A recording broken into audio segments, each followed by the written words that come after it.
Hey, cats don't fight. Hey, it's another Sunday here, Sunday live chat, and very special guest today, Mr. Scott Kirkland, aka the Crystal Method. Hey, Scott, welcome, man. How you doing?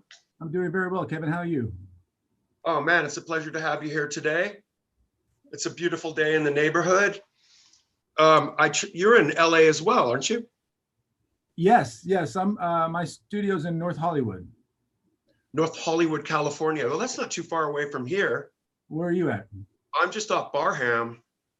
Oh yeah, yeah. It's nice that we're sending the signal to space and then through processors and all this, just so we can communicate to where we could take. It'd be probably about a 10-minute ride to your place, but understanding the times we're in, we can maybe do this again in a group setting sometime in the future. Oh yeah. Oh, you can't find it? Oh well, she's looking to find you. But no, anyways, yeah, we've been neighbors for quite some time. I've heard about you endlessly from mutual friends, of course.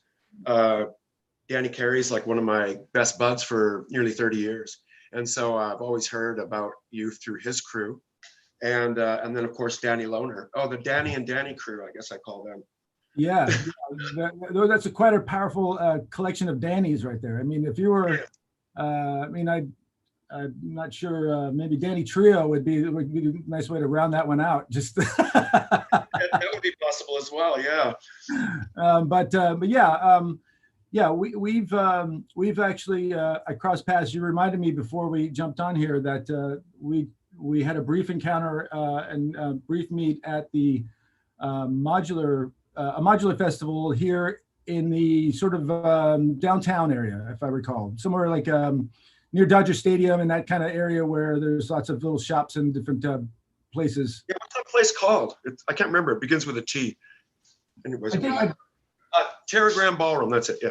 Okay. Yeah. And yeah, it was to me. It reminded me of like a place that I used to book shows at in Las Vegas in the early 90s. Like it had that, civilized area where you can order some drinks, and then it had the back room. Perfect venue if you're, to go and, check out bands to get away from the chaos and go out and, do whatever you want to do on the outside. And then right inside, big room, lots of space, dark hall.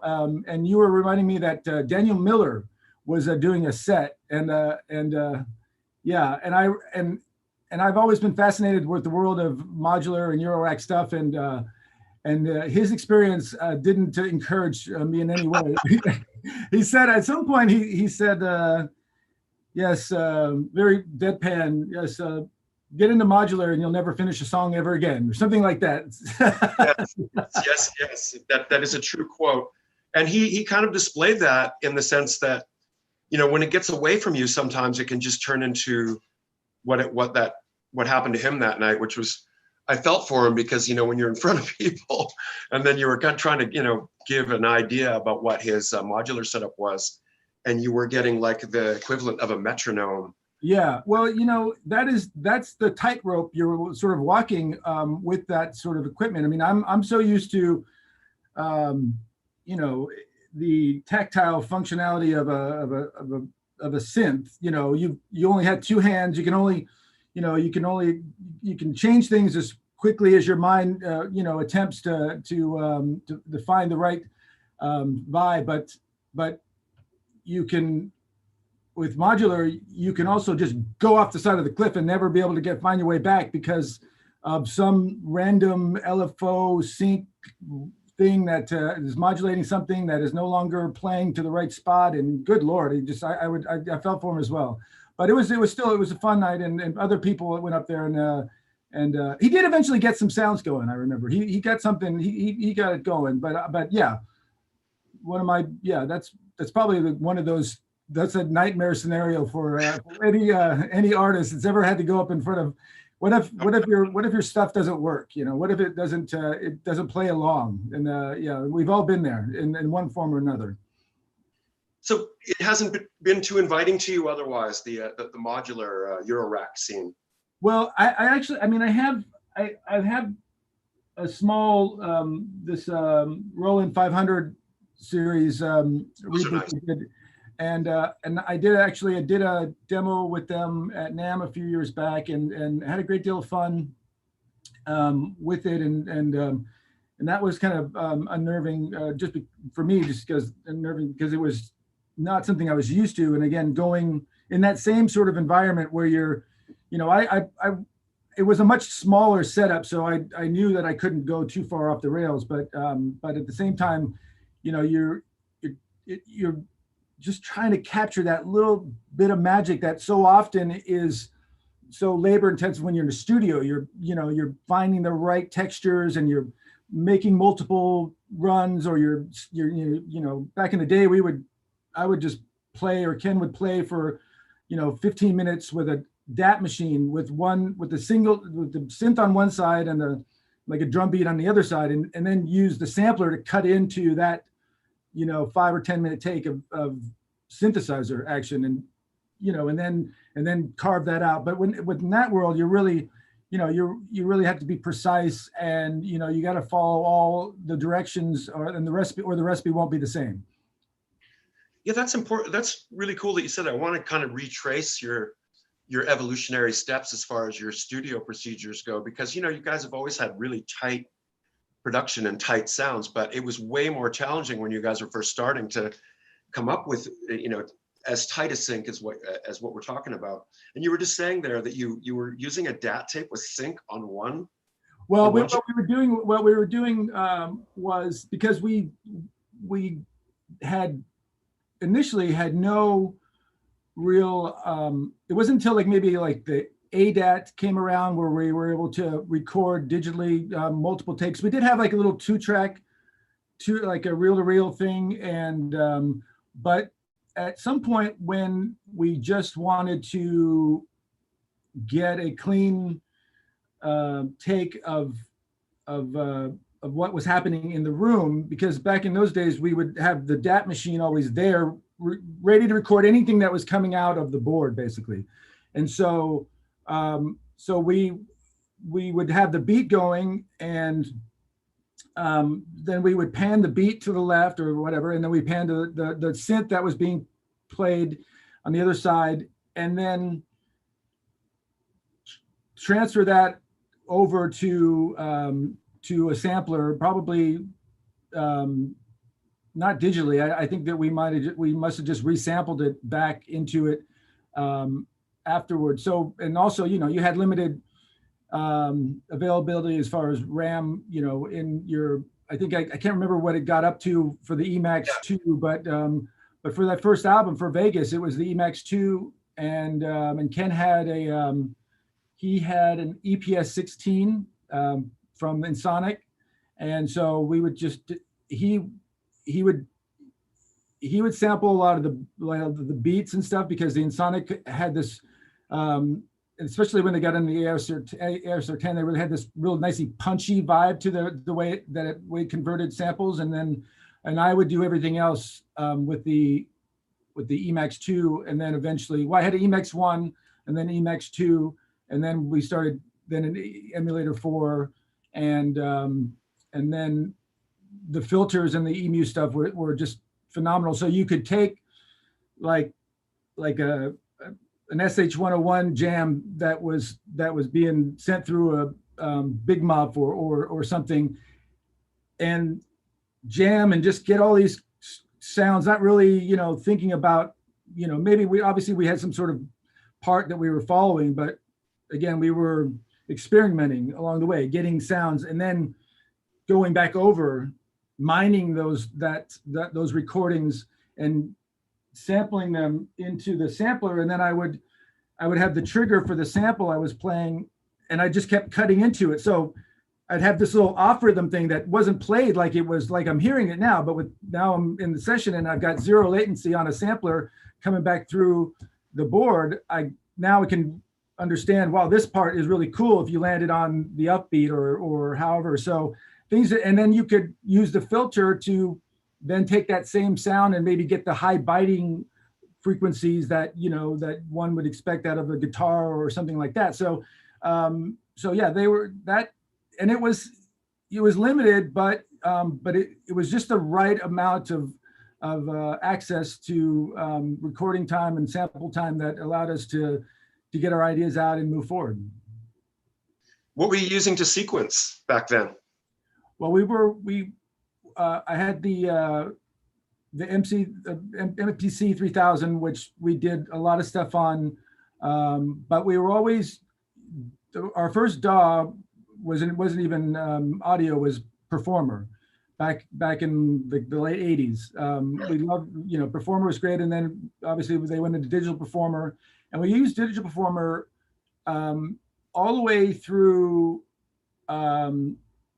maybe the second or third album, but we would use, it was around the time that DigiDesign would allow you to sort of port their audio capabilities with Digital Performer's MIDI side. So you wouldn't get the convenience of being able to write modulations that were related to internal plugins, because those two worlds didn't really commute. But we always did on the outside. So, what I loved about the Digital Performer is that they had the time stretch nailed. They had this algorithm that really made time stretching real musical, and you would allow you to just sort of grab the edge of the sound wave and pull it, and you'd still see a grayed out version of your transients. And so you'd go, oh, and just pull this out. You line up the transients, and then you go, oh, this is a whole new part. There's the track PhD off of the first track off of Tweakin' is one of those tracks that we took the Jupiter 6 and just did had a lot of fun with that top line for a bit, and then once it was inside the DAW, we were able to really sort of bend it to our will, if you will. That's awesome. I didn't even realize that Digital Performer had that type of unique time structure. They were one of the first. I mean, they were doing it wasn't beat, it wasn't transient like Ableton Live and some of the other ones where it goes off of transients. It was really just about time and how it converted that pitching that would naturally occur when you change the length of it, how whatever it did to that, it did it really well, and it did it in a real musical way, which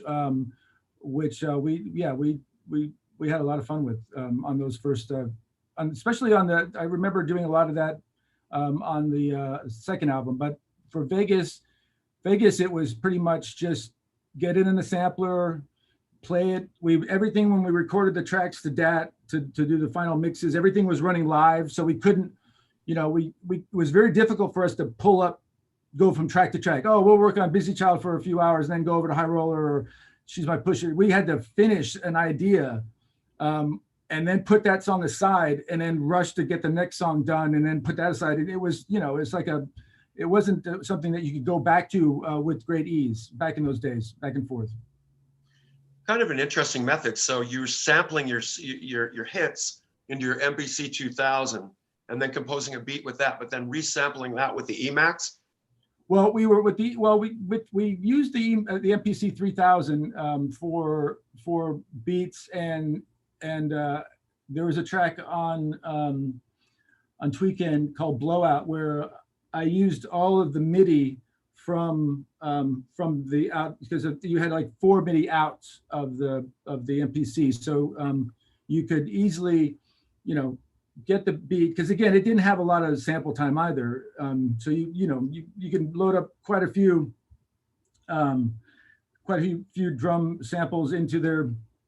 I mean, back in the day, we had this guy Forat here in Los Angeles convert over the little disk drive to a zip disk drive, so you can have more capacity, more sounds that you're available when you like them. So, but yeah, again, mainly it was an analog synth, say like a Moog Source or Jupiter 6, jamming out on that, recording it somehow, then taking those little segments and cutting them up within the samplers, and then creating a song around it. We also had the vintage keys from Emu, which was a really great little one rack space sound modular that was like they had the same filters from the Emu in it, but it was almost like they were sample based, but they weren't. It was really really great. I still have them, and I still love them to this day. I still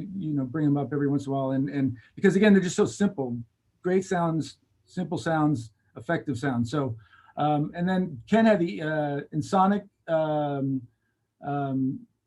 EPS EPS1 or EP, the little digital synthesizer, and then as we progressed through our early years, we searched high and low for every analog synth. We would go. There was a little rag called the recycler out here that you could sell your stuff for. You can list it for free, but you'd have to pay to buy the paper that came out weekly. And a group of us, a lot of gear heads and other people that were seeking good deals would hit that. They would release them at their store at like 6 a.m. on a Thursday, and we'd all scatter around town trying to find the gems that were hidden in the. So we just we were just consumed with the idea of of creating with synthesizers and drum machines and pedals and we were in it. We were in it. So I get the idea you guys were having a lot of fun hand playing a lot of this stuff then. You're not sort of like emphasizing that you were utilizing a sequencer to sequence all those good little sequences that you had, but you were creating them after with editing within the sampler.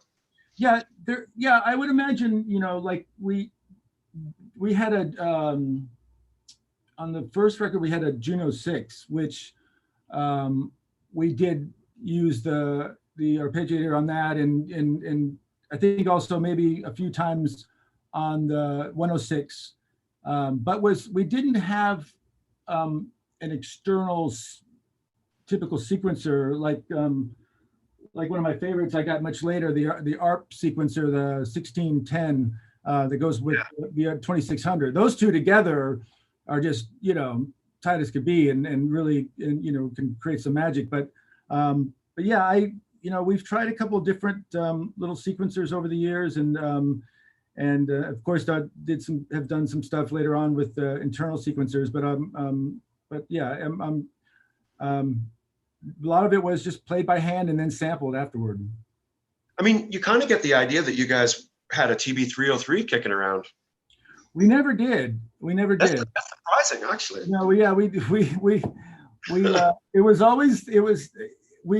for whatever, even when we were at our peak, we refused to pay the absurd prices that they got to. I don't know what I guess if we actually came across one that fell in our lap for a decent price, we would have picked one up. And we did have a 202 right. for the first album, and I don't, to this day, I don't know why we sold it, because I was not into selling anything, but it must have been we made a decision to buy something else, so we sold it 202. We also had a Novation base station, which was the emulator copy of the time that was decent, and it got the job done, but we never went full acid, although with using the like the SH-101, you can get some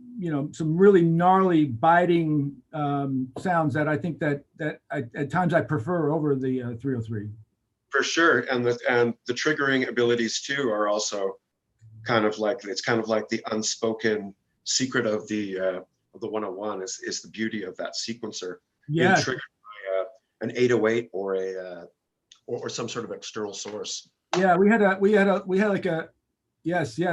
We had the six. Well, if you're gonna show yours, where's studio tour? We had the 606. Oh yeah, the classic.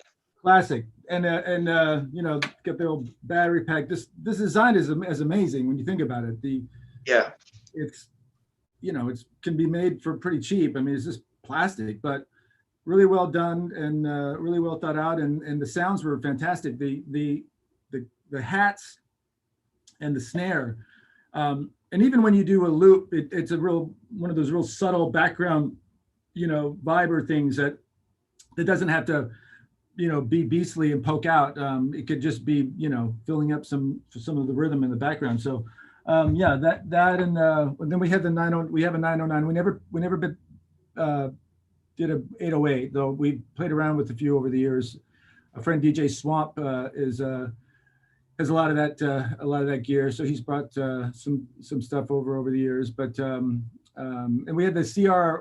I still have the CR 8000, which is like the precursor to that 808, where some of the cowbells and maybe some of the snares had that similar sort of bite to them. But yeah, the Roland stuff, you know, through the years, I don't, you know, what we would do without the significant contributions from those fine architects of sound from the 80s and 90s from Roland. So that was with the Jupiter. I mean, the Jupiter 6 is my favorite, one of my favorites of all time.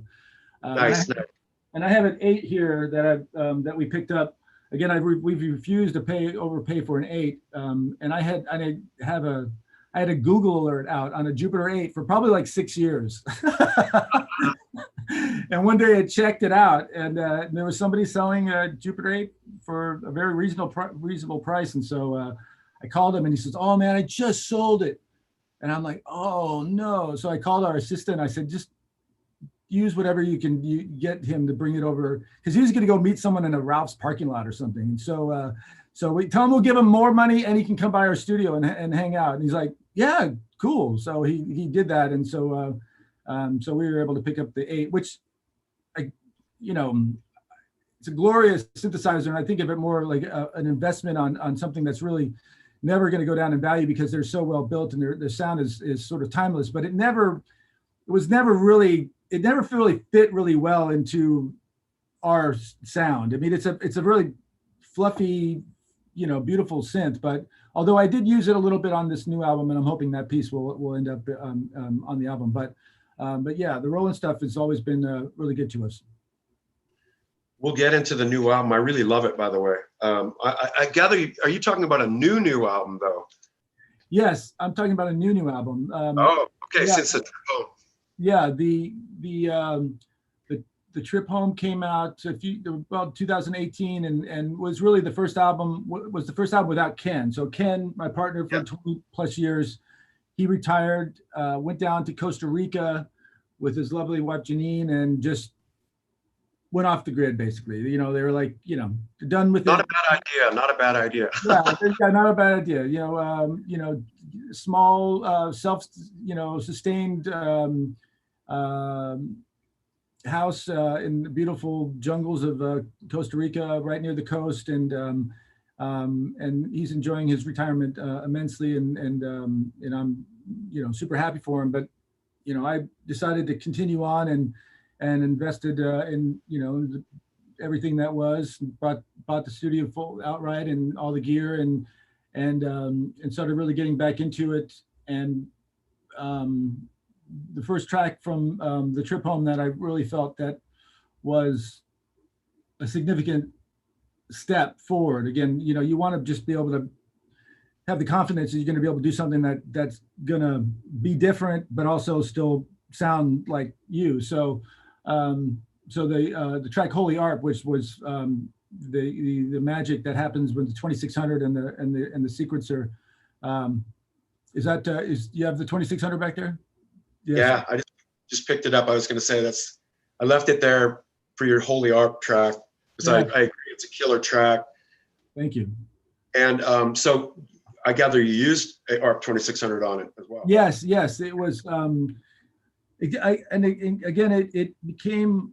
I sort of went back to for a few years. I got so enamored with the simplicity and ease of VSTs, you know, and I with enough.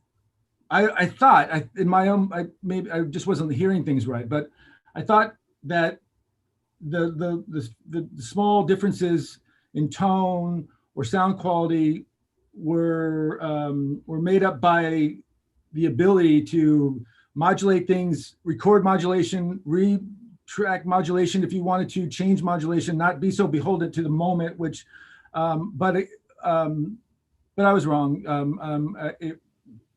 For this album, I wanted to get back into, like you see, I have all this gear. Some of this gear was sitting in other rooms, and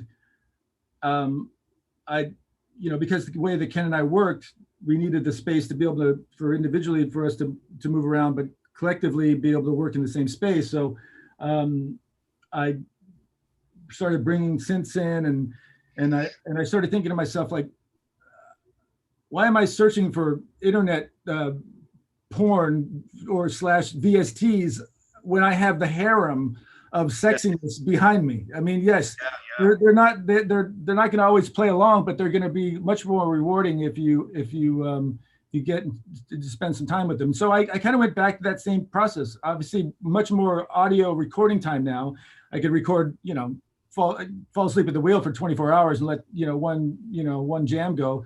But I would do that same sort of thing, just record, not thinking about tempo or song, just jam out on the 2600, and then so that came from one of those sessions, and it just there's just something that is unnatural about the way the 2600 sounds. It just, unnatural in very wrong, but so right, and so biting, the attack and the tone, and you just look at the wave forms and you just realize that's the real deal. That's the real deal. So, and it makes a difference when you go into the world of trying to make it play with everything else and not having to layer so much shit on top of it to make it sound good. And that was with the ARP sequencer. You were using that. Yes. Yeah, thing's killer. Yeah, killer combination. I just did a track with my friend Hyper that's going to be on the new album that actually where I again brought the, it was like, yeah, this one needs 2600. This one needs 2600. So again, just a relentless punch that could come from the 2600, and I love it. How long have you had your 2600 for? Is it one of the old school ones? It's the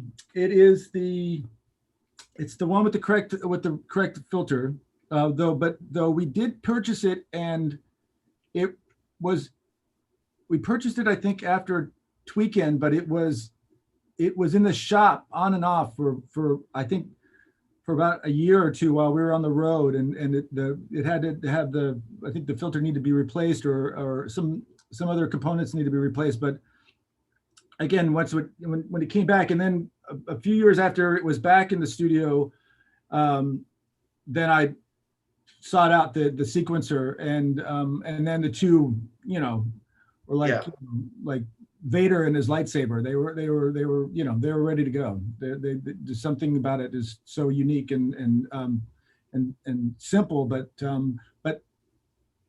when you get into those arpeggiated parts, you just really they have to be just so synced and so perfect, and it's not trying to sync with the computer, and it's just on its own. It's just playing on its own, and I found so much pleasure in that. The strictness of the relationship between as far as beats and syncs that happens when you're just using two instruments.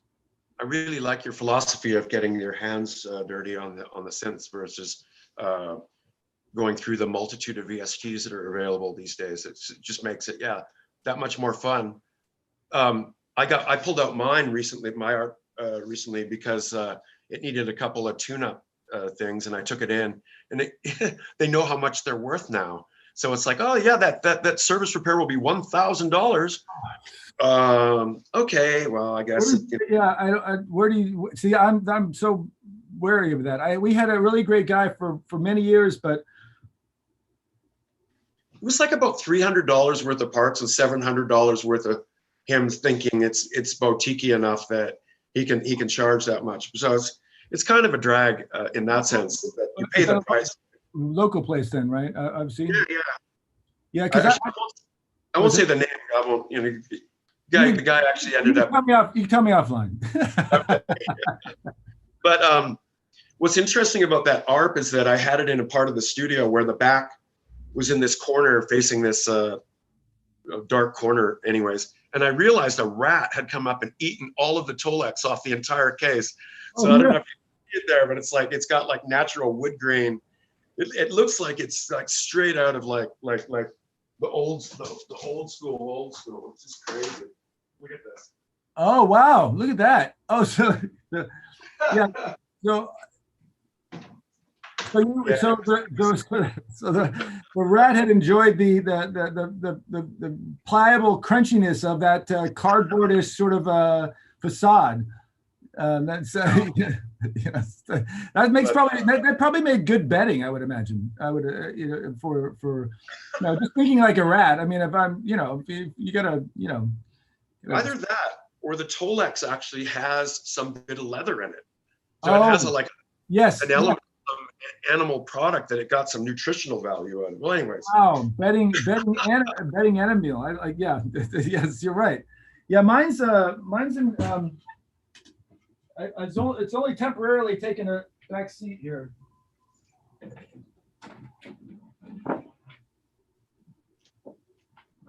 It's these. Let's show our ARP. Oh, look at yours is in much better shape. Yeah, looks nice. So yeah, it's what to me the other thing that you just can't you don't understand until you're next to one is how good the speakers sound. Oh yeah. I mean, that's part of the joy of if you could get something that sounds good coming out of those little speakers, then you know it's going to be good when you plug it in. Yeah, no, it's a fun. I mean, part of that alone is that you don't need anything else. Just turn it on. You can be out in the park. And the spring reverb as well is you can hear that a lot of that in Holy Arp, because again, it's Holy Arp is pretty much all beside the drums and this other little sound. It's pretty much all 2600.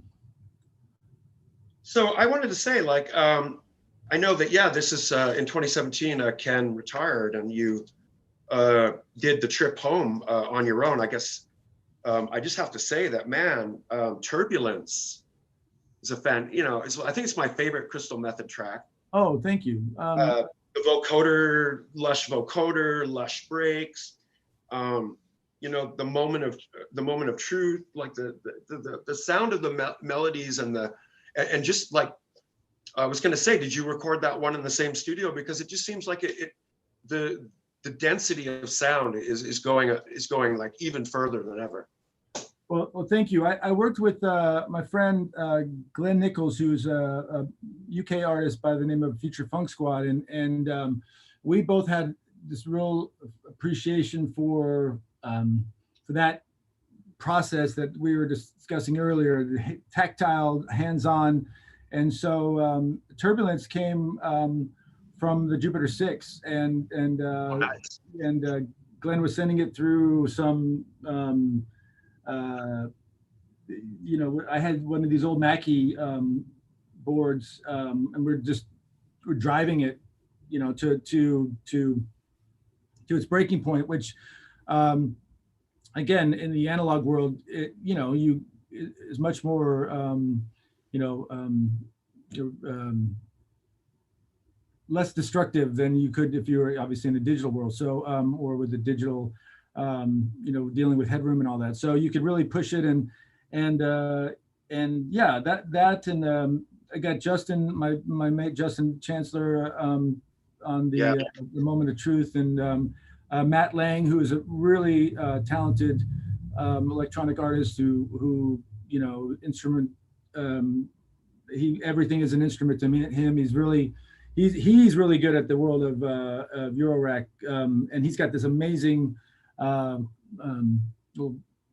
workstation that he brings over, and we mine for sounds, and he's really intuitive when it comes to that stuff. So but yeah, what I really wanted and possibly part of the sound is that we never we never took the stuff that we did in the bomb shelter or the Crystal Works where we recorded the last few albums. We always kept it in the digital world. As far as, you know, in the early days we had a Mackie board, and everything would go through the Mackie board, and you would have sends and returns with, you know, and then you could do the ins and outs, and you could get the parallel compression with the rat pedal or you know, all the stuff that you could do with ease in the analog world. We took advantage of that, but then we sort of went away from that a lot. And one of the things that I really wanted to do, because I wanted the trip home to sound like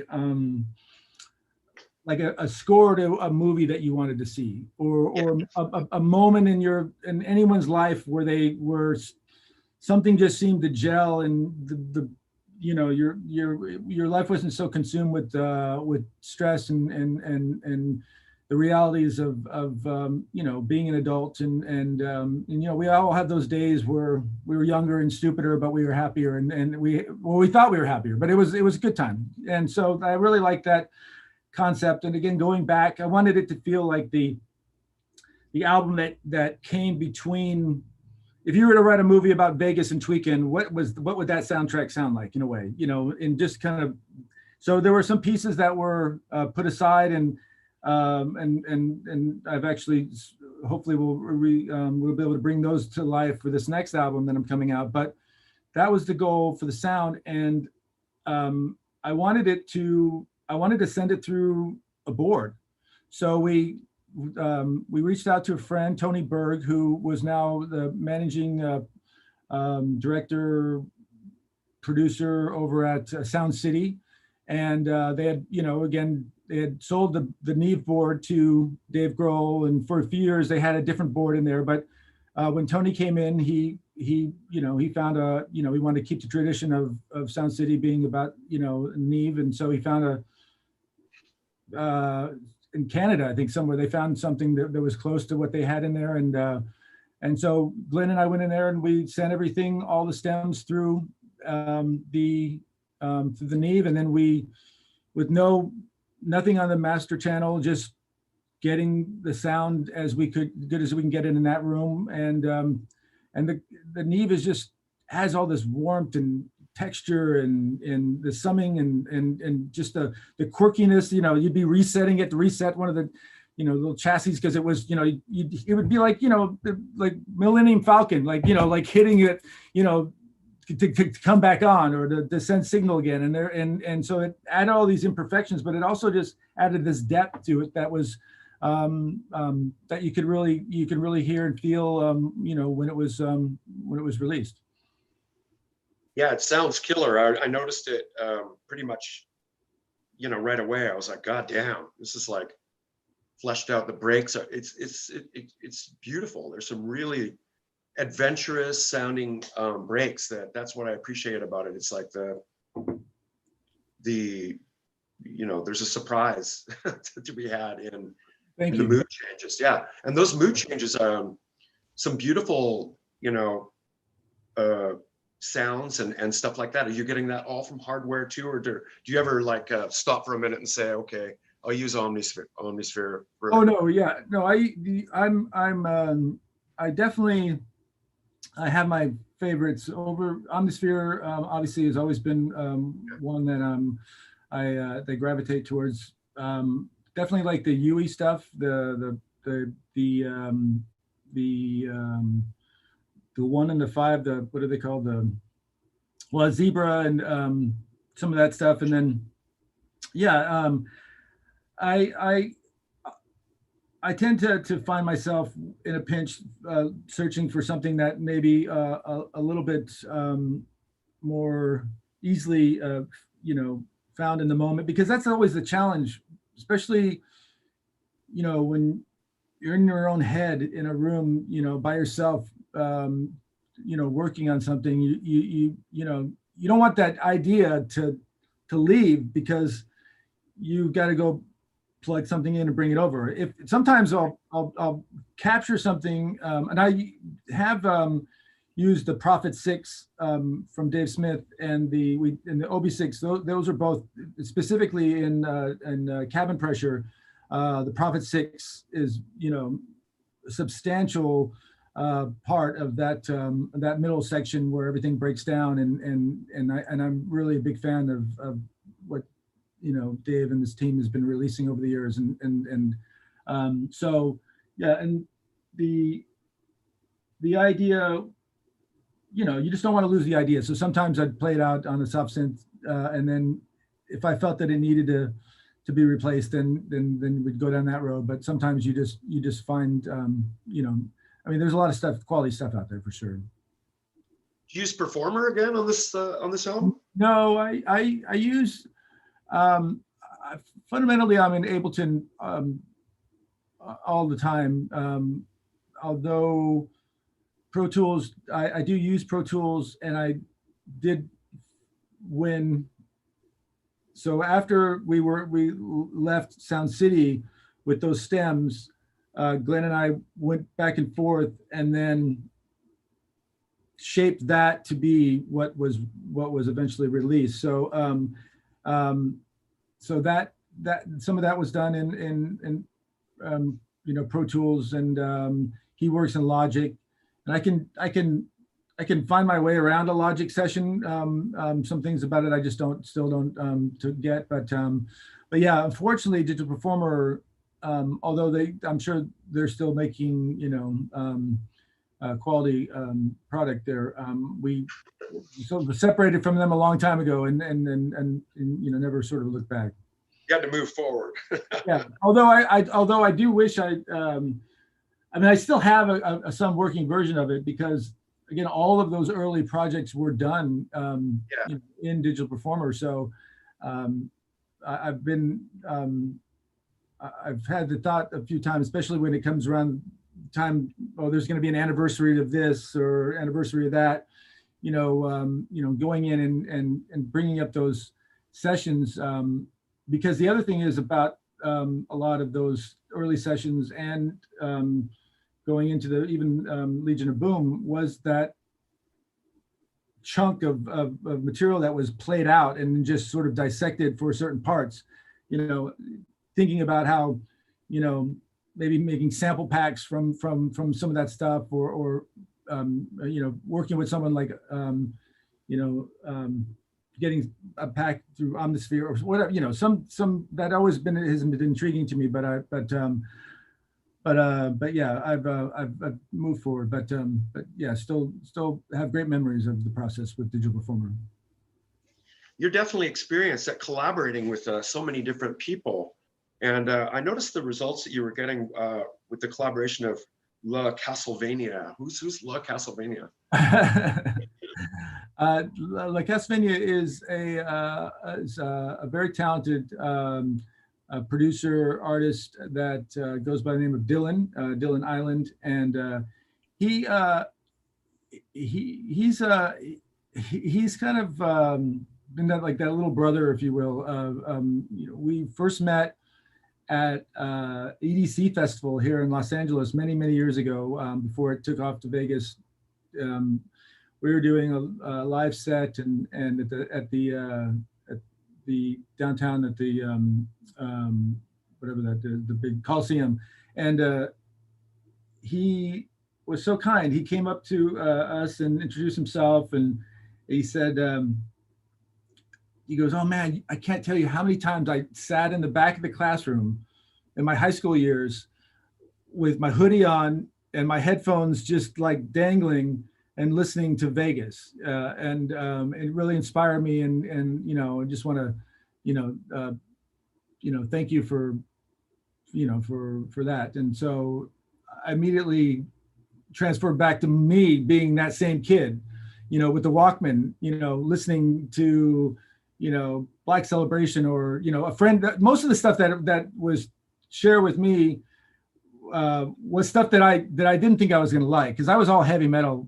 before I heard Depeche Mode or even, you know, Skinny Puppy or Ministry. I was all about, you know, that side of the spectrum, you know, darker, you know, weird, stupid, you know, Metallica, Wasp, you know, Queensryche, Motley Crue, you know, Judas Priest, Iron Maiden, you know, that was me. I had all the pictures on the wall and everything, and I resisted the sort of the pop, you know, mute, heavy pop synth stuff that came out of that time. But it wasn't until a friend, you know, played Black Celebration, and I heard all this drama. There was this drama, and I thought, wow, what is this? It's like a movie. It's like a soundtrack for a movie. It's epic, and and I just heard synths in it's such a different way. They're all that space and all that room that was happening in some of that stuff, and then that was it. Although I didn't leave aside, I still would air drum in my living room to, like, you know, Metallica record. I just introduced the whole new element to it, and started to then find everything in between, the crossover, the industrial, the some of the more edgy punk stuff, the difficult listening aspect of some of that stuff. And I don't know if you can see, but it's in the back there. It's the one of my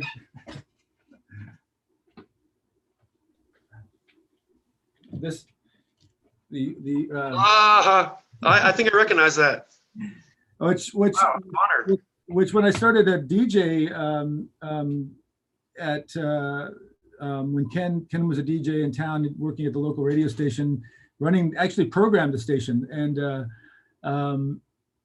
he'd be someone good to talk to about those times as well, because you were in the middle of all that with Network and your releases, and again, a lot of the stuff that came out of Network at the time, Moev and some of those bands that kind of crossed over and really, you know, broke ground. I mean, I think that you guys just, you know, you kind of opened up this entire different understanding of the way that synthesis can be used, and distortion, and again, you know, definitely inspired many bands like the Crystal Method, and I know others that I've talked to over the years. So yeah, the sound of the Crystal Method is really about you know, everything that's really come before us in some form or another. So you and Ken had a radio show, as you were saying, and I mean, what a fantastic way to always start in music is radio shows are amazing, aren't they? I used to do one at the University of British Columbia, and it was like the first way to get into you know, analyzing production, realizing you can be a critic, you know, presenting music to people and getting exciting. But when did it cross over from like being a DJ and working this way to actually making your own music? Well, you know, see, so Ken is a little bit older than I am. So he was working at KUNV in Las Vegas. At the time was when he was an on-air personality jock, and then he became program director, and then music director, program director, however it usually goes, and was really influential on bringing, you know, that sound that he heard when he was going to UC Irvine from K-Rock and some of that stuff, but putting his own spin on it. And so they would have a new music night in town that came out of the radio station, and Ken was DJ'd at various different spots around town on a Thursday night. And so we met because we were both working at a grocery store, and I had brought in a little. Same here. Yeah. It's something about you know, being around people and that sort of customer service aspect of what we all do. That's sort of strange when you kind of compare the two worlds. But yeah, he was. I had brought in a little Kawai drum machine one day and I was just working on it in the break room. And he goes, "Oh, you make music?" He goes, I've got the singer that we're working with and that I'm working with, and I'm like, "Yeah, I have great songs." I had a drum machine and a 4-track and a guitar, because I used to take guitar lessons, and from Mark Slaughter of all people in Vegas. But I was writing these, you know, these sample drum machine based things and on the 4-track. And so anyways, I took some of the ideas over, and we worked together with the singer for a while. Then he moved to California, and then I followed him. But so he had a lot more time on air and doing that sort of influential community-based outreach. What happens when someone, discovers an album and then is able to play that album or that song to a lot of people, which is, is something that I think is a very powerful thing for sure.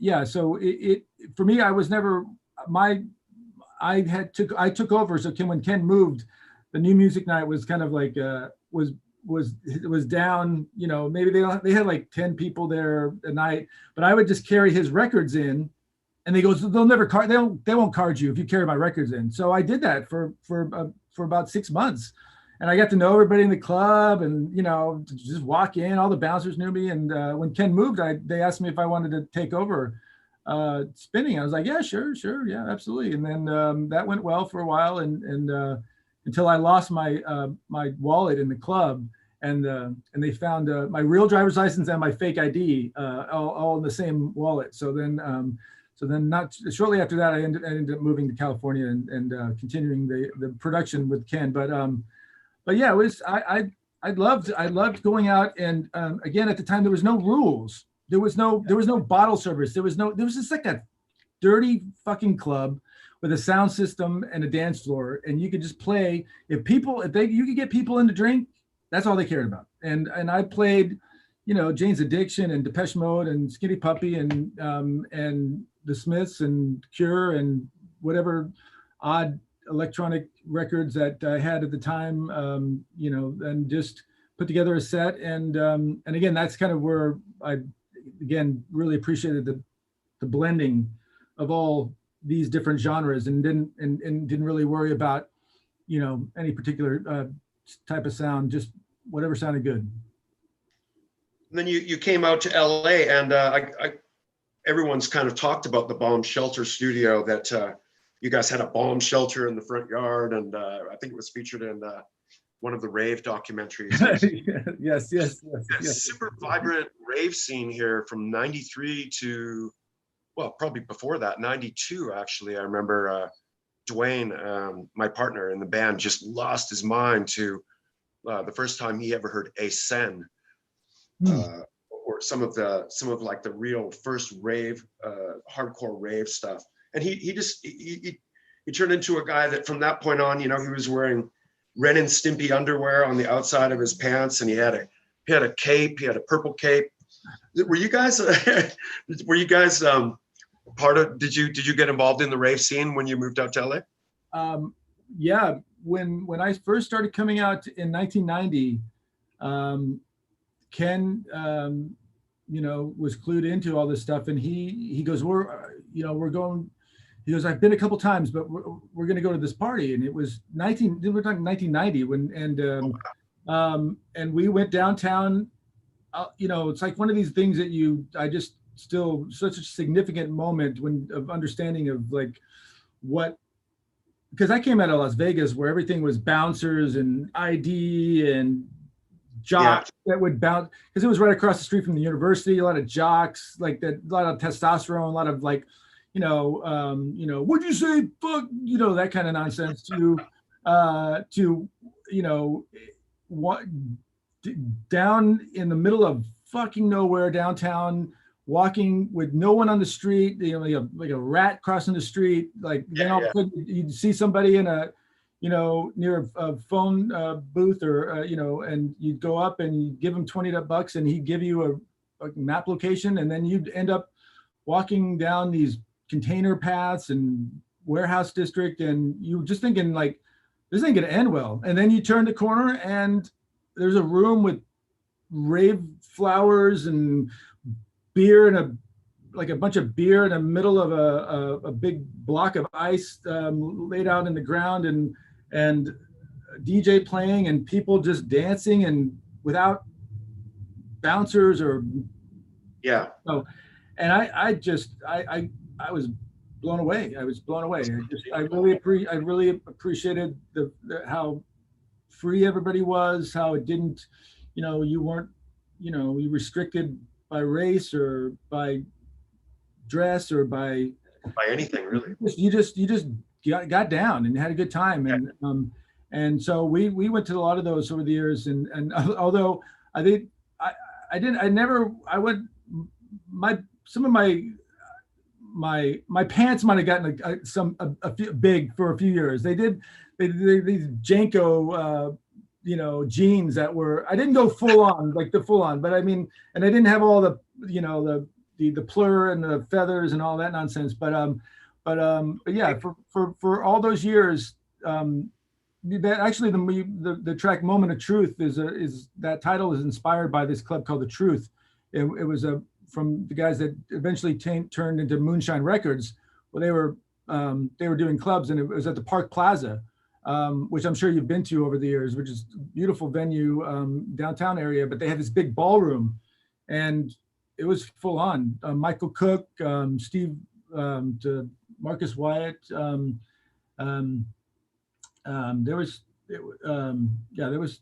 was amazing time to be in Los Angeles and going out. And then it got a little rough. 92, 93 started getting a little, there were still some events. Then grunge came in, and and that kind of took everything really underground again. And then around that time, 94, we released our first single, which was Now's the Time, and then went forward from there. That's awesome, though, that Vegas has become platinum. Yes. Congratulations on that. I mean, it's kind of says, keep hope alive. A trip like I do is like kind of become kind of like sort of like a big beat genre classic, sort of like that genre kind of like defined by you guys and a few others. It is a time of our history, our musical history, and it was an evolutionary sort of thing too. That like as you guys were really good at getting it, like the beats to sound as big as they could, like just head punching beats and stuff like that, and keeping it simple. And it sounded like you guys were having a lot of fun too, though. Yeah, we were. We had the great pleasure of being able to work in the studio. And again, when we first started doing shows live, well, for the first 6 years, we only did we didn't do any DJ sets. So we took whatever we had to the studio, went down to LAX, got the guy on the sidewalk to, gave him $20. Could you check all this in for us? Here's 20, here's 40. This, I mean, way overweight. This is before, all the restrictions that are out there now. And we end up in a town, and the promoter or promoter's assistant would pick us up in his like Toyota Corolla, and we jam everything in the back, and we'd be like, go to the venue and sound check and come out at like 1 or 2 in the morning and play a set and walk off the stage, and then came back out, unplugged all our gear, and and went and did it again in another city. And at the time when that stuff really started to take off, those kind of events really established us, because radio couldn't do that for us. We didn't get radio play, and so you got to go and play for people, and we did that. We gained a pretty good fan base, not only in the major cities, but we went to Salt Lake City and Kansas and Arizona and not just the 10 or 8 big cities. We did tours. Once Vegas came out, we did tours with 55 cities in North America, which is it's a lot. It's a lot. We didn't have a singer, so we didn't, our manager was like, yeah, no, book them 5 days, 6 days in a row. They don't have to worry about that kind of stuff. So we did it, and we had a good deal of fun doing it. But it was I've had a lot of flaming Dr. Peppers over the years because of my years of drinking. I did notice, I watched a video of one set you guys were doing where you had a lot of synths and, you know, it looked like obviously a lot of setup. And so eventually you must have learned, oh my God, it's a lot easier to tour with a DJ rig. Well, when the whole EDM thing, we did do some tours where we did the community service mix albums. We were able to go out and not spend we spent so much money on touring. It was, I mean, we never made any money. I mean, you don't make the thing that people don't understand. You know, when you're touring with moving lights and backline and there a bus and your LD, his assistant, you know, it's just like, I mean, like great times. I love all the people we were on the road with, and I will never, although I'll never be able to get back the amount of hours spent in the back of the bus, having conversations that at times seemed really significant. The most of it was just getting out there and playing music for people. But yeah, when we had the opportunity to try something else with the DJing, we did the first few with vinyl, and then when everything opened up to USB drives, that was still bonkers to me to where things went from those times. But I'd love to get back out and do a proper live tour of some sort, and have been working on things in the to be able to do that in the future. But for right now, my gigs that I have this weekend in Dallas and Austin and Jacksonville are still DJ sets. Nice. And that's like coming up next weekend, right? Yeah. The Memorial Day will be the Thursday. I'll be in Dallas. It'll be my first set in front of a live audience in like 16 months. But yeah, so I've been preparing for that and then working on the album. But the other thing I was about to say was that that just reminded me, like back in those days, you can fine tune songs while you're on the road. So we would write a vapor trail or start writing Trip Like I Do, and then we'd go do a gig and we play it and we go, oh, well, then we go back to the studio and go, oh, well, this part didn't work. Or maybe this part, maybe move this, so we had this actual, trying things out. Oops. Oh yeah, there we go. There's the info. But I'm excited that this weekend I'll be able to play some of the new stuff I've been working on, because that's what has been lacking, that feedback that you get from playing something out in front of people and seeing how I did that a lot on the trip home as the album progressed, especially those songs like The Rays, Ghost in the City, Moment of Truth, Cabin Pressure, and some of those tracks.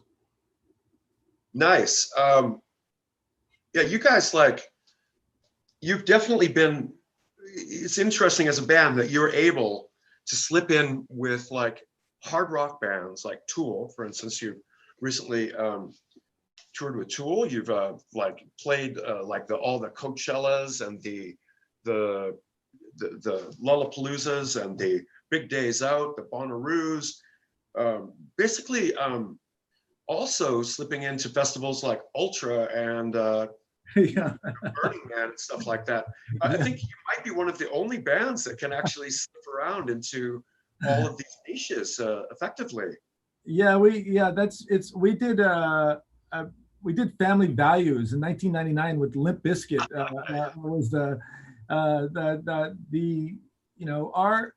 We did some of those radio festivals in the late 90s and early aughts that because we were, with tracks like Name of the Game or Busy Child, we had some radio play around the country, and so we would, we played after we played a set at RFK Stadium after Green Day just destroys, fan comes on stage, plays guitar. They finish the set with with fireworks and them lighting all their gear on fire. And then here comes our fucking lighting rig of data flashes and our setup of keyboards. And but we always and thanks to our manager for forever, Richard Bishop, he is like, you guys just do what you do and people will gravitate towards you. You don't just do your stuff, do your sets. And over the years, that's how, we've won people over. I mean, especially when you go to think about 1999 and Family Values, those people were hardcore Korn, Limp Bizkit fans. And they kind of followed that fuck you attitude. And if you're not what I like, fuck you. And so, although they did also have, like, on those tours, they did have like a hip hop element, like the Method Man and Redman did a couple shows, but more times than not, I would hear, when walking around the venue or seeing people afterward, they were like, I never heard your music, but I respect you guys. Cool. Thanks for playing. Cool set. Or, I recently played out at some of the festivals, the Rockville and other Danny Warner events out in the East Coast and up in Sacramento, and full rock lineups, just Guar and that kind of set where everybody was there to hear rock, and with some hip hop splattered in. But again, you just go out and you play your music, and people will make a decision, and then they'll at least they'll respect you for giving it a shot. So yeah, it's been something that that we've been able to do, and again, it's sort of my first memory of us. And again, it goes back to those early moments when I first discovered the rave scene in Los Angeles. Is that we just, if you could just find a place where everybody can get together and not worry about the bullshit and just enjoy music, then you've created something special, or you are at a special place. And I remember we were playing in Pittsburgh really early on in the Vegas tour, small little like place, maybe like 400 or 500 people. And I just remember the crowd was those ravers that you spoke about with the full on rave gear.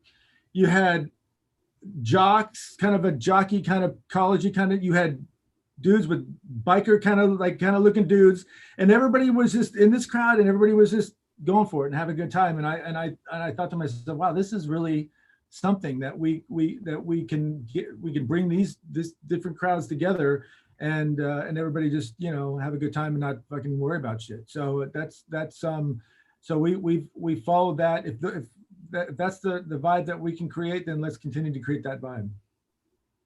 What's your favorite though? What's my favorite? Favorite audience to play to? The ultras, the Burning Mans, the solo shows, or just if you got to fit it in. Well, my fondest memories come from more. I mean, just because I'm when I get get this adrenaline drop that that always used to freak me out. That I used to always have to like kind of cure with a little bit of tequila. Like it just, this thing, I get nervous and I get this adrenaline fight or flight thing. And and when you're pushed out onto a stage in those situations, I have to I have to get that energy out somehow. And over the years, I've managed to figure out that just have fun at that moment, at that time. And that picture that you use for the promo is one of those shots of me just like, having fun and being in the moment. And so, so I like, but I mean, over the years, I've appreciated like venues like Boulder, the Boulder Theater in Boulder, 800, 900 capacity. We can kind of see everybody. I like in Toronto, I mean in Vancouver, we would play at that, what's that theater in Vancouver that was there? That's the beautiful old theater.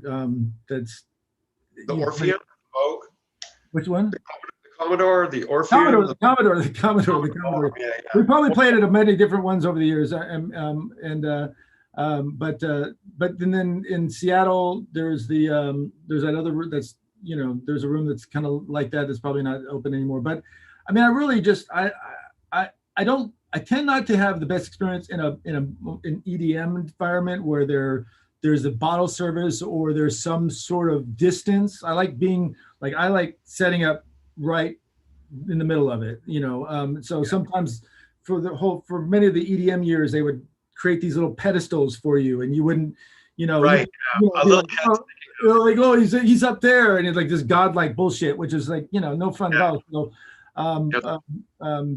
so yeah, venues like that. There's a club in Colorado called Beta that I really enjoyed for many years. But just anywhere where the sound is good, the staff are kind, and the patron can find their way to the dance floor and have a good time and enjoy themselves and leave without worrying about bullshit. So I mean, I always try to take down the barriers. We don't need all this security. I'm going to be right up here with people, and at the end of the show, which I obviously I'm not going to be able to do for quite some time, but I would just love to just jump off the stage and go and hang out with people and walk people out, because there's always that moment when the security guys like, you guys get the fuck out. So I would just walk out with them, and we would have a nice little 15, 20 minutes, 30 minutes of them getting to tell me that they appreciated something about our music, and or their dad turned them on to our music, and it's the thing that the memory they have together. Or it's a weird, this, you've been around.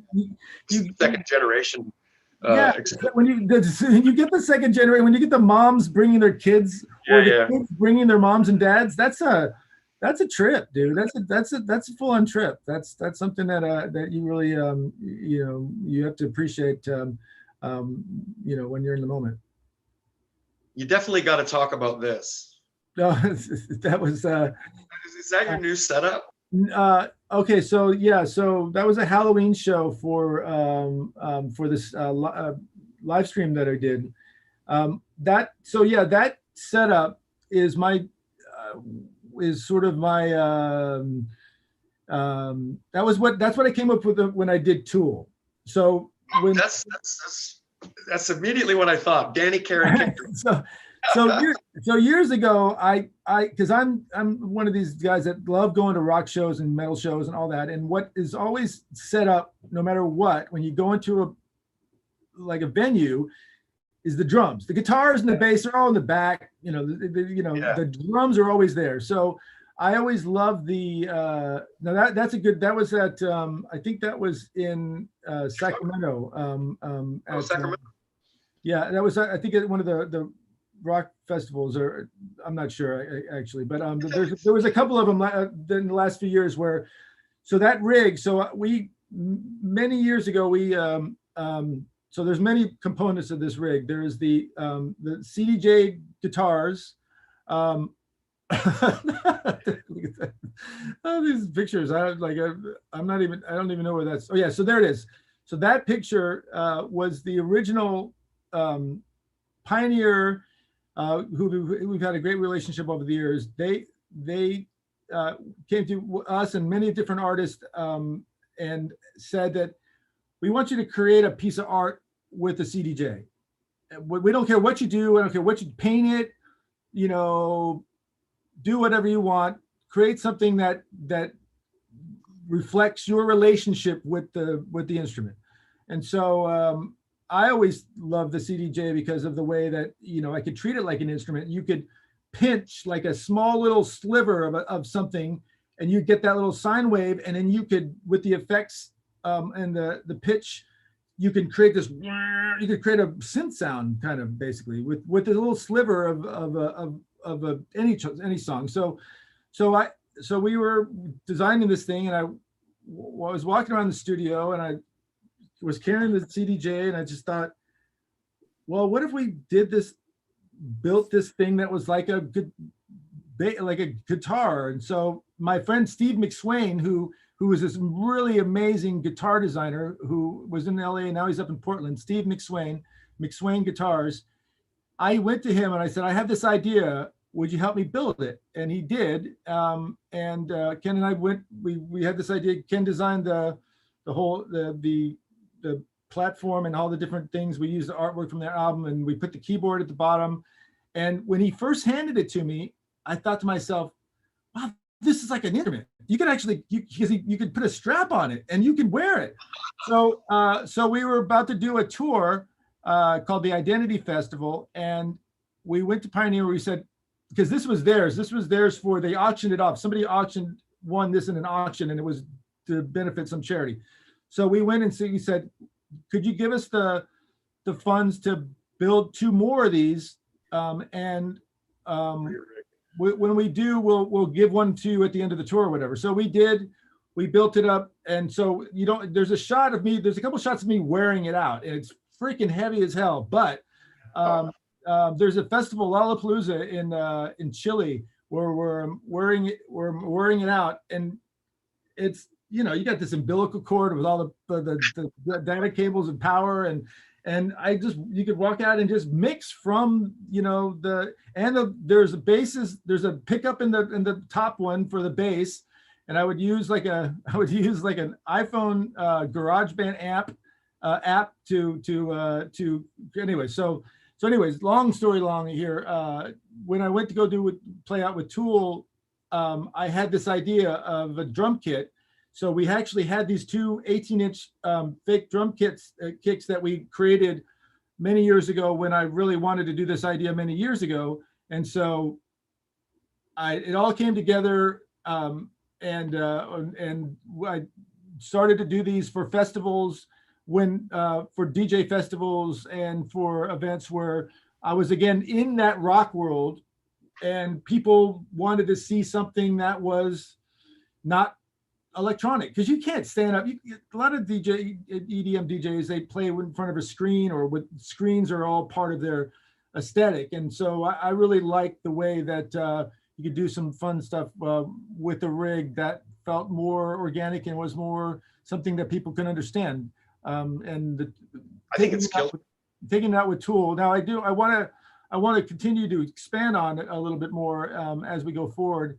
And turn it in, take away the DJ CDJs and maybe work that into a proper synth rig, if you will. But on Tool, I did take a whole separate IO and a couple synthesizers, and played over the top of stuff that I was playing through the CDJ. So it was a hybrid sort of situation.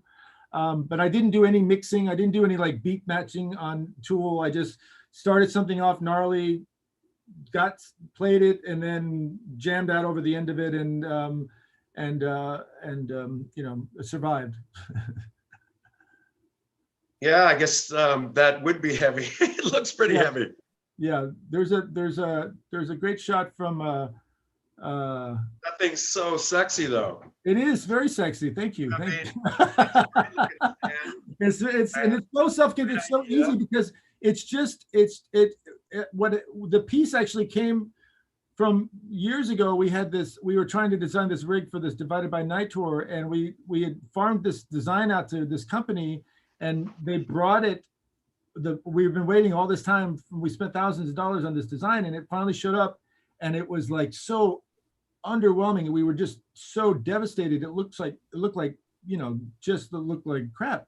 And we only had like 48 hours till the buses were leaving, rehearsal. And our friends, I have this friend Sean, and he happened to have a friend who was like a really great with a blowtorch, and they went down and they found our old rig. That was our own lighting structure. That truss was from this lighting rig that we had back on the Legion of Boom tour. And I said, nice. don't we have this whole structure? And they went and they basically spent 2 days just carving this thing up, and they showed up with a different version. This is a smaller version of that, but yeah, I'm glad that I had to clean out the storage that day because it really helped me clarify what I was going to do with Tool, which again was, you guys have toured with them at some point, right? With who? Tool? Oh no, we've never toured together. Oh no, gosh. Yeah, I think they offered us a couple of times, but it just never worked out into our plan. Well, you know them because you obviously you cannot find like Danny Carey. No, I don't know. You're not going to find, a more pleasant human being to have a few drinks with, absolutely. Because he's just so engaging and so in the moment, I've been really good mates with Justin, and Adams, and I've had a pretty good relationship, and just the opportunity to go out there with them, kind of that rock band camp sort of dream scenario. We played a lot in Canada. We played in started out in Calgary. Yeah. It's that's my hometown. Vancouver. Yes, sir. I love Vancouver. Vancouver Rogers Arena, man. That's like the big time. If you play that place, it means that you made it.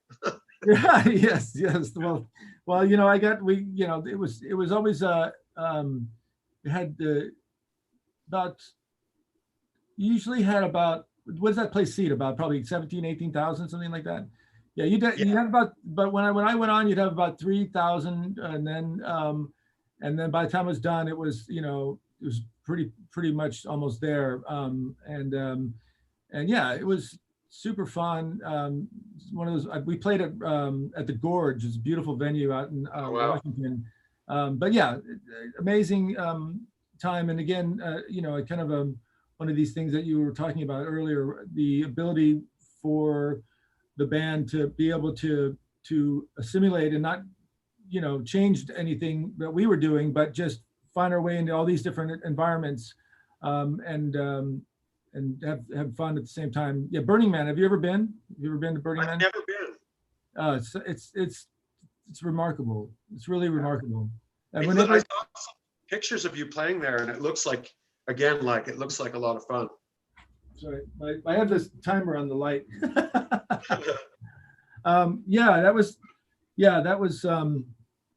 It's just. I'm sure many people have described it to you, but it's just it's unlike. Is it a must do? Is it, in your opinion, is it a must do thing, or is it? Absolutely. Oh, okay. Yeah. I hear that from everybody that goes. And all I hear is skepticism from people that don't go.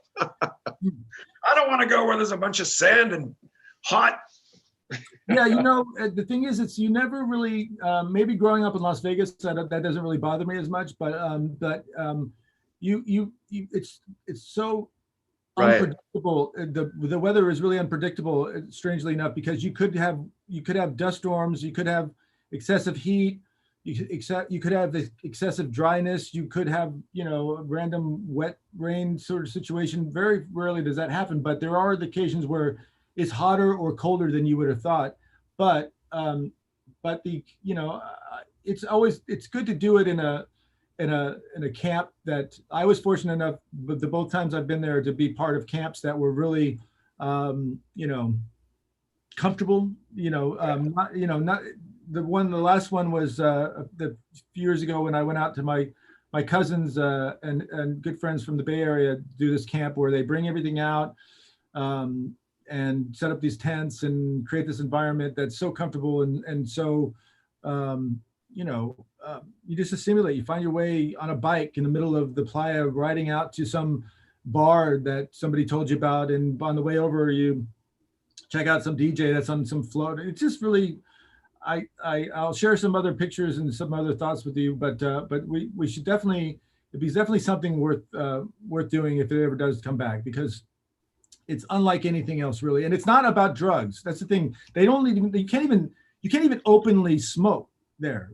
I thought, I'm bringing some good herb with me. I'm going to be, I even got I even got a little unbreakable bong, like when he's like, I thought, here, I'm going to take this out, but they're like, no, you can't openly, yeah, you can't openly, because there's still there are many different forms of police and government officials walking around ready to Wow. you can walk around naked, which but you can't smoke a joint in front of someone. So that doesn't make a lot of sense. How But far do you have to walk away to go find a place to smoke a joint in the oh, desert? not that far. You just can't be that open. I mean, you could be Yeah. on the back of a bike riding out to nowhere and with a joint in your hand without a problem. But it's just that when you're in the camps and you're, it can't be so excessive. But yeah, if you like to partake in cannabis, then it won't be that much of an issue for you at all. It's yeah. I, I went to this one, and I don't want to spend too much time on it, but they did this. They had this. They had this gas, this flame. I'll send you some pictures of it. They had this flame that was up on the ceiling. So there was a ceiling with this concave sort of like surface that was made of sort of aluminum or steel or something like that. And they had this gas pipe that came through it.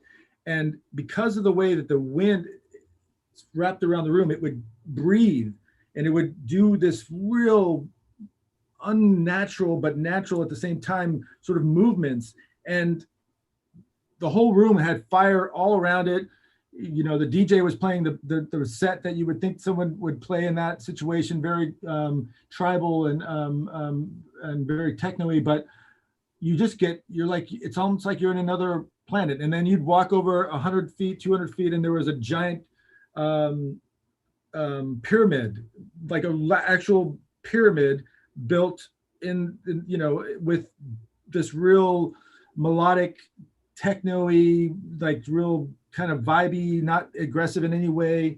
A lot of people just chatting and drinking and but real spiritual in a weird way. It's real, again, and unlike many other places, you're not judged by what you're wearing or what you're doing. You're just, people are there to hang out. So we got it. That'll be the 100th chat, Sunday chat. We'll do it at Burning Man. That'd be fantastic. Oh, I would love that. Just keep me posted. I don't know. I don't think that I've ever been invited by a crew, and I think that's probably the key, isn't it? You got to connect with a particular crew to get invited. Well, you just well, you could, that would, finding the right family or the right group. I got to find the right family. make it comfortable. Yes, for sure. And there are a lot of them that are ready and willing. Trust me. I'm still lost in the desert. So I just skipping back for 1 second to Tool. With Justin, you worked with him on the new album on Cabin Pressure, which I like. When you work with somebody that's so acoustic based like this, and you, I guess, construct an idea, and they come in on it, it's like the essence of collaboration takes away the end result and takes it to a place that I guess you can't pre-guess when you're working with a guy like Justin or Peter Hook or Tom Morello or any of these guys that bring in their own style. I guess it's like you're interested just as much to see like what the end result will bring. Yeah, well, absolutely. With Justin, we've done a couple remixes together under the Bandwidth is the name of our little project. Although we're really lazy about securing the name through Spotify. So there's some little teenage pop duo from Texas that are called Bandwidth. So his brother is a pretty prominent A&R guy. He runs fiction records. So James, and so many years ago they would ask Justin if he wanted to do a remix, and then he would ask me, and then we would kind of collaborate, and so we it was, we just, we got past all the bullshit so early on in that sort of, we didn't, he, you know, he's really one of my favorite people on the planet, and I, you know, we have a lot of things in common, and we have a lot of things that you know, that we've been able to you know, get past as far as like that moment of uncertainty. I'll never know what he's going to play. We recently did a Pucifer remix, and he sent me something. He'll send me something. He'll like to send me ideas first, and then I'll take those ideas and see if I could do something with them. And we got off really well on. We've done a couple Pucifer remixes together. I think the first one came out under just his name, but I also sometimes can overthink shit. So so sometimes things are just they're done, and then I kind of go back and think about different ways they could have been done different. But we did our favorite collaboration is this thing we did for this band called Foals, and it's a song called what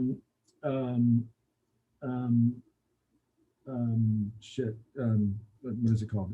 Let me look it up. But that's a great. I think that it's listed as a Justin Chancellor, Scott Kirkland remix on. But yeah, I got a track on this new album that came out of he was doing rehearsals.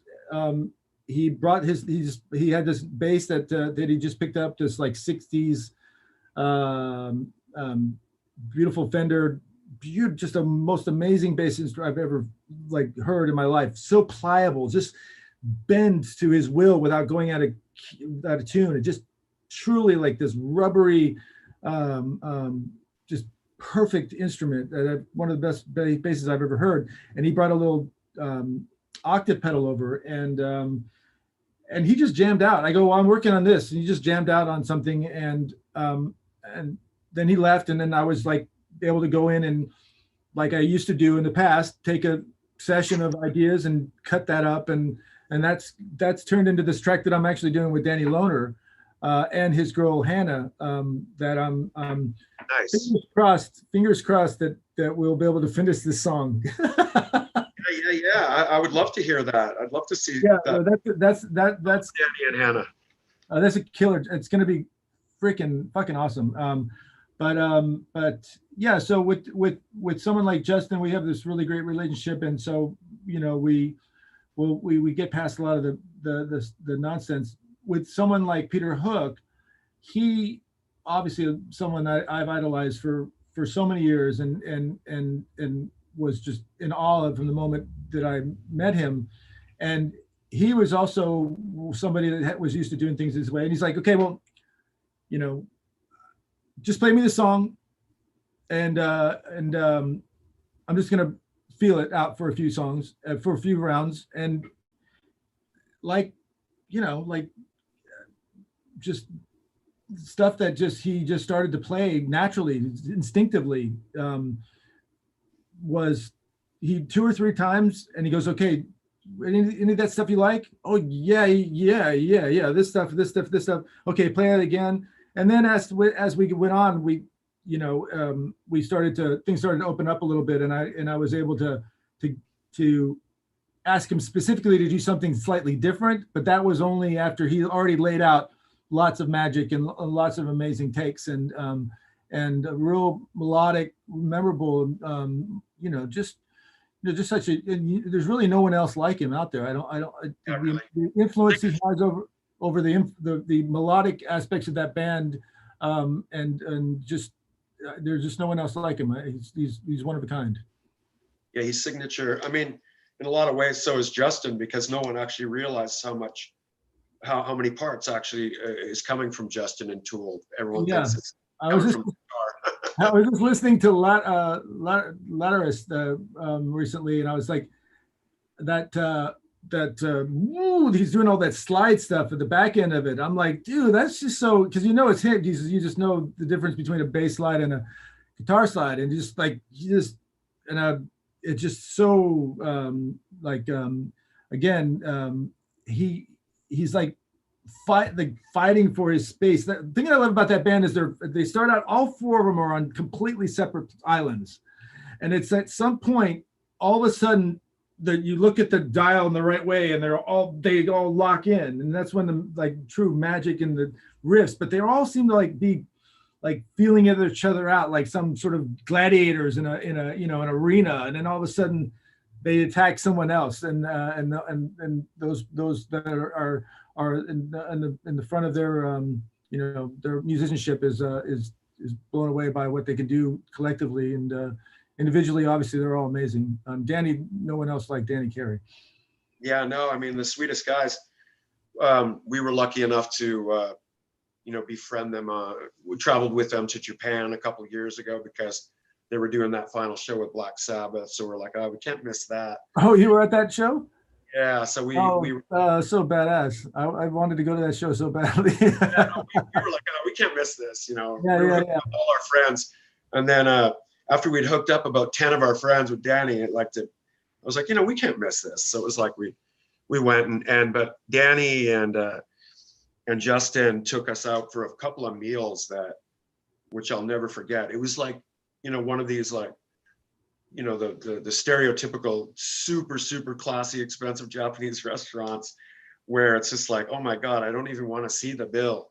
Yeah. They were fighting over who was going to pay. And I know that bill was like way up there, but they're just like super sweet people, like to the point where, I mean, if you couldn't pick a better bunch of guys to collaborate with, as far as that's concerned. No. You found your way to the top echelon.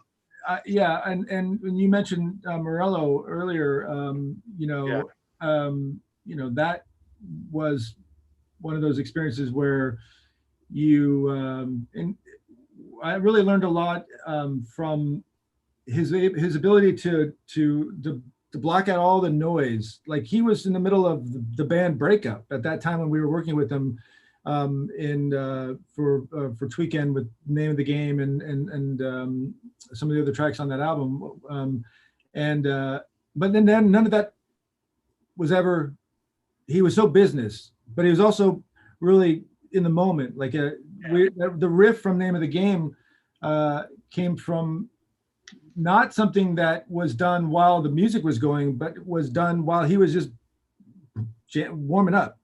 And so we were able to capture that with that DAT that I told you that we always had ready to record. So and just kind and generous and someone that I've run into a few times over the years, and always one of my favorite people to come across and to chat with. You guys are lucky as well that the video game community also really loves you guys, and like a lot of your tracks become synonymous with the video game players, and Need for Speed, Undergrounds, and so on. Have you ever like been hired to actually score a game, or is that something they just license your tracks for? We did a game called Blur. That was an Activision game that was a racing game that you would pick up weapons and shields and different things as you were driving, and then you can use those against other players while you were racing. So we did a couple sort of those little vignettes that as you're going into the racing scene, there would be, here's a scene that's like out in the desert with with that kind of just those kind of vibes. One would be you'd be in a race in Japan or Germany and these different towns, and we created little music, like 20-30 second little pieces for that. And then we did a couple battle races where the song would play and it would evolve. And then we've done some stuff with League of Legends and the game for the company Riot Games with League of Legends and that whole community. And we've created music for characters, and we've done some remixes and different things. And and it's something that that I like doing. It's so much of it is just the sort of the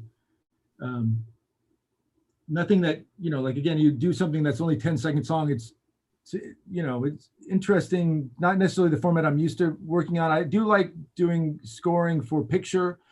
I've done some of that over the last 10 years. Ken and I did a TV series called Almost Human for the first season with a friend of ours that's more of a traditional composer. And then and I like that. I like being able to look at a screen and see something and write that. Like, here's the emotion that you're going for. Here's the vibe. It's something that, especially after, putting out a bunch of albums as the Crystal Method and going in the studio and thinking about that process, it's really freeing and,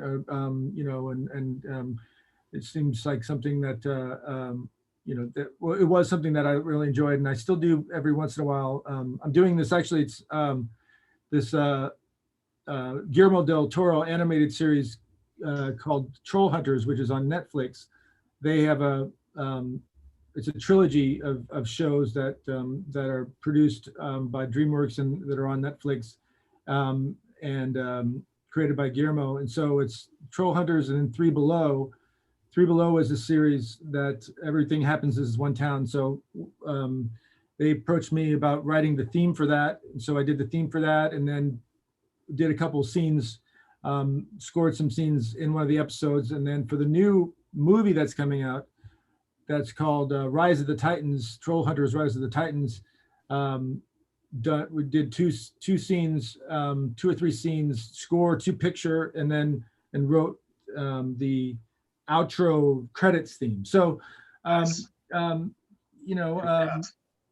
it's I was really, Guillermo could not be like a nicer, more generous and kind, and creative, like fun, like, person to work with, and so completely talented, and so that was real cool. But I still, my main thing is, I've done a couple remixes recently. Like I said, I do stuff with Justin, but my main thing is just the TCM, just getting in and finishing this next record and wanting to, do something that continues to expand on, where the band has come from, continue to, take every opportunity to play for people and play in different environments, like you said, these different festivals and these different venues and in front of different people, and keep going, and hopefully good times will follow. So you are working on your follow-up album to The Trip Home now. What's the story on that? Where are you at? Well, it's going to be. Don't let me rush you. Don't let me rush you. No. I gotta get it done. I'm really excited about it. I've got 7 or 8. It's meant to be like a long EP. I don't know if that's if you could 5 or 6 songs with maybe some little segues in between. It's gonna be. I'm 95% sure of the title, so I'm going to hold back on that just right now until I'm sure. But yeah, this one's a little bit more of the, like, the Trip Home was sort of that vibe again, like I said earlier, about going back to some place that was familiar, some place that is home, like that is kind of like this feeling. This is going to be much more meant to be a little bit more visceral and more like punching your way out of something, getting beyond something, being sort of tied down or restricted a little bit, and so there's going to be a little bit more energy from that kind of vibe, getting out, and so yeah, there's the the track. Let me see if I can get this computer to come on behind me. I'd play you here. I could play you from my phone. We won't get we won't ruin anything, but this will just light a fire under Danny to get this so we can finish this song. So this graphic on the trip home, by the way, I don't know. It's just yes, that was done. Well, so when I was working, so I've been working with Guillermo and his creatives on the various for a long time. So when I was working on the Three Below theme, I was also working on my kind of coming up with the artwork concept. And so Francisco, I can't remember his last name right now, a couple of the artists over for the show offered to help me with the artwork, because we had a really great, relationship, and everybody was, really happy to be working together. So I had this idea of the trip home being the sort of the Hollywood sign, something familiar, something, and having. So we just worked together and collaborated on it, and they were able to come out. And I also wanted to feel like I wanted to have a movie poster sort of thing. So at the bottom, so when you bought the vinyl, you open it up and it's a movie poster, and it has along the bottom all the players like you would like a movie, like a like a movie poster. So let me see here if I can get this to play here. You're looking for the title of that song still? This is not. There's no way this is going to be work out. There's no way. And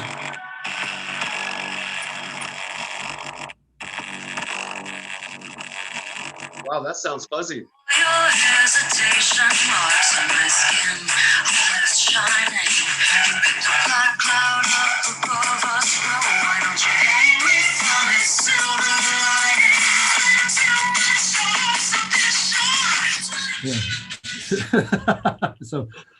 Yeah. So anyways, that's probably made my dog get excited. Sometimes reacts to music.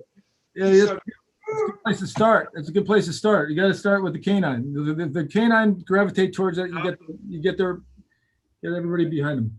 What's wrong, honey? He's still going, huh? Yeah. That didn't scare the dog. That's great. So do you set yourself up with a schedule? Like you say, okay, I'm going to be finished this by a certain time, or are you just working until it's done? Well, I put together, get one of those long legal pads, and I put together, I put, like my mom used to when she used to give me my chore list, a little box with the little things I need to do. But when it comes to, the creative in the studio, I'm not, I was looking back at your catalog, and you guys were able to work so quickly. You put out, you were so like every year we would do an album, and I was kind of thinking to myself, well, I wish we could still do that. I don't know I guess it's like when we're younger, we basically have a lot of drive, and not as complicated. Right. And I think like back then, it was so different that it was seemingly like you didn't have to. I didn't feel like we had too much of a challenge, like coming up with what we were doing. So it was kind of a lucky thing. These days, like as you say, you think about things like 100 times now before you're gonna maybe do something the same way you might have done instinctively, as a younger person. But that's how we work, and especially over this last year with coronavirus and this whole thing. I don't know, for me, I kind of found it a little bit inspiring that it said, okay, slow down, go in your studio and just concentrate and be like, don't give yourself a deadline, and as I originally had actually. So to take that away kind of made it a little more enjoyable. So if you find yourself being more creative or less creative during this lockdown? I have those. I have good days, and I have days where we'll all come in here and maybe just let other things that aren't necessarily related to band or music sort of either cloud my judgment or spin me off in a different direction. But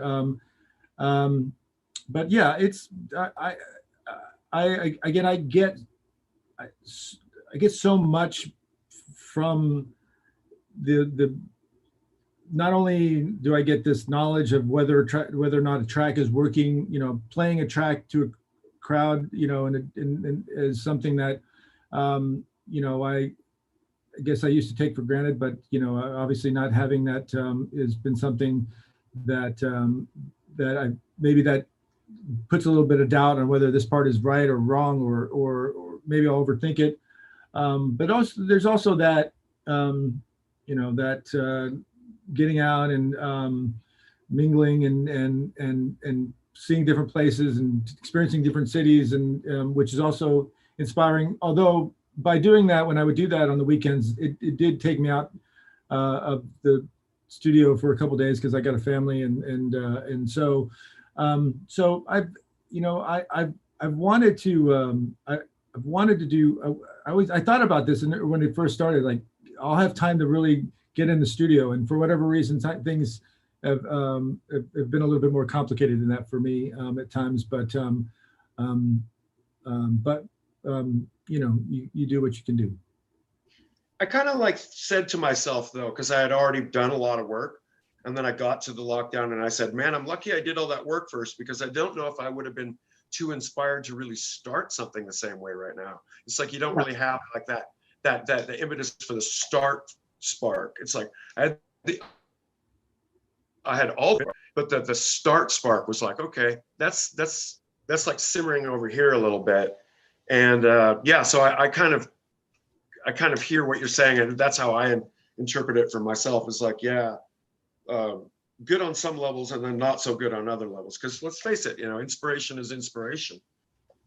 And I don't know about you, but like some days, like for me and my friends and stuff like that, I lost my partner again, the third partner I've lost in my career, to an overdose a couple of years ago.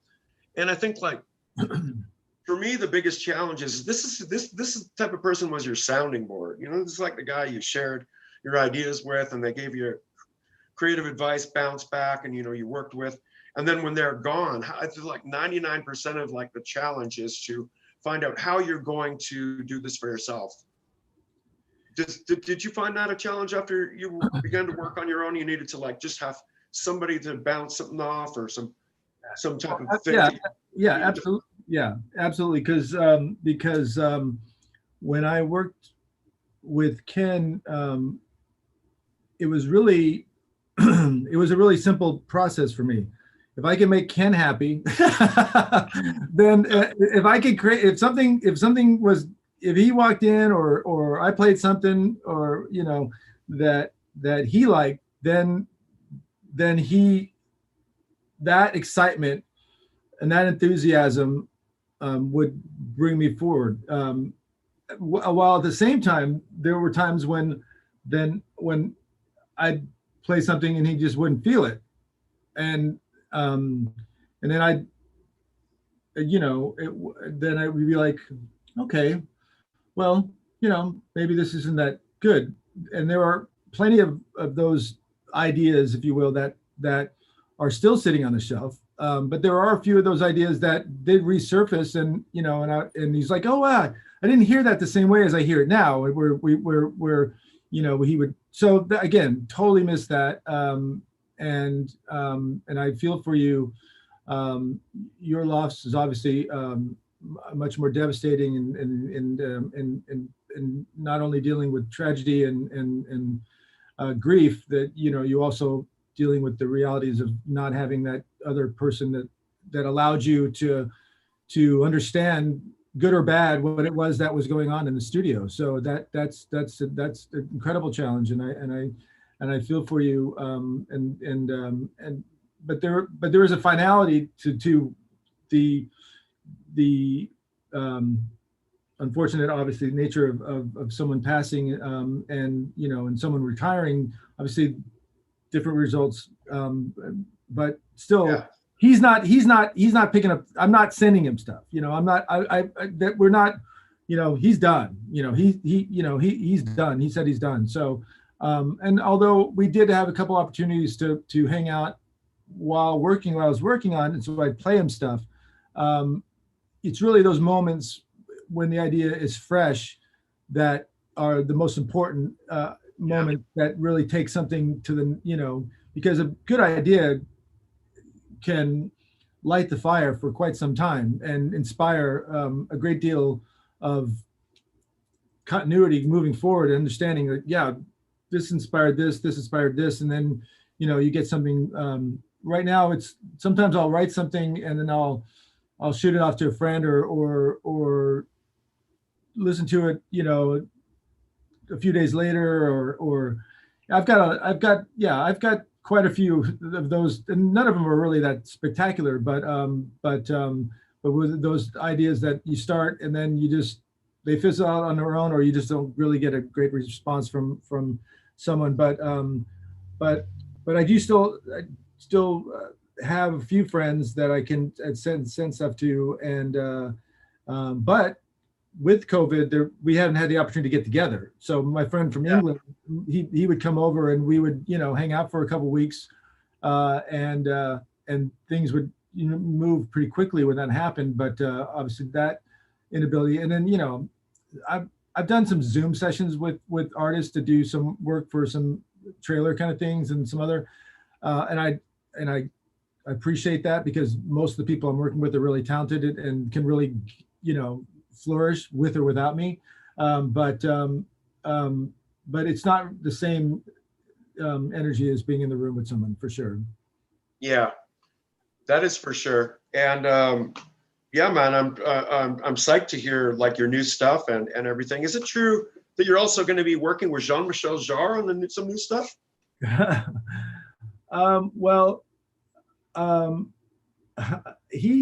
So we met, and he's really nice, really kind, and really generous. He had a lot of lovely things to say about the album because we had the same publicist. So we did a interview for Forbes.com, I think, with Steve Colton, and he was working on an album which did come out. He sent. I can't remember. He sent me the whole album, and then I think asked if I could remix one song, and then he actually sent over a different song. And then at the end of the whole process, after the Trip Home came out, I worked on this thing for a while, and it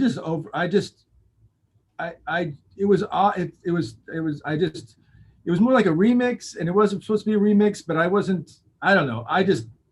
It wasn't a good, I sent something to him and I assume he got it and he just didn't like it. But I wasn't sure about it myself. So we didn't really follow up that much on it. I mean, we don't, it's not somebody that we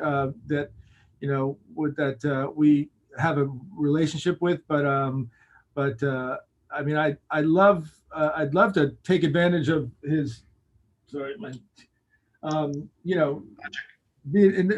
his understanding and ability to get tremendous sounds and content out of that organic environment that he works within, all those synths and stuff. But yeah, that's something that fizzled out afterward.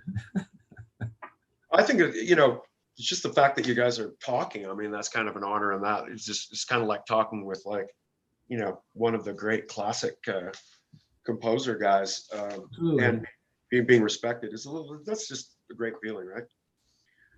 Man, it's been a great feeling like being here with you today and chatting. Thanks so much for the time that you have shared with me today, Scott. I really hope that I can meet you again in person and that we can we can hang out or something like that. But as I said, you're busy this weekend coming up. You're going to be in Dallas in 4 days at the It'll Do Room, the I don't know what I've never heard of that venue. Maybe Joe, you can fill us No, in on what.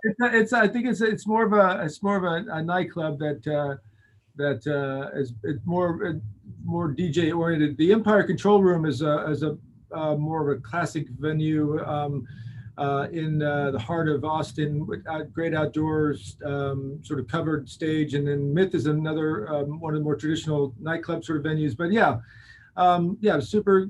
I really love going to Dallas and Austin, and it's been a while for me in Jacksonville. So I get to finally try out some of this new material and see how it comes across, see how it sounds. And then take that knowledge back to the studio. But Kevin, I appreciate you talking to me, and you know what, I'm sorry it took so long, but I think that the timing actually ended up being working out really well, and I know that we are very close to each other. So now that we're probably on the other side of this, we can maybe go over, get Loader up, and have a great conversation and hang out, and I'll look forward to when that day comes. This has certainly been a great conversation. So we've started one already, and I really appreciate it. And I look forward to more, Scott. All the best to you, and safe travels this weekend coming up. And be sure to keep me posted on your new album and any details on that, and I'll let people know. Absolutely. And we'll maybe one day we'll bring our 2600s together and they can hang out. We can patch them up. There it is. Okay, brother, have a good day and all the best. Thanks to all the Patreon supporters for tuning in, and all of your comments on the side. You know, we appreciate that. There's nothing like you guys. Support is support. And until next time, people.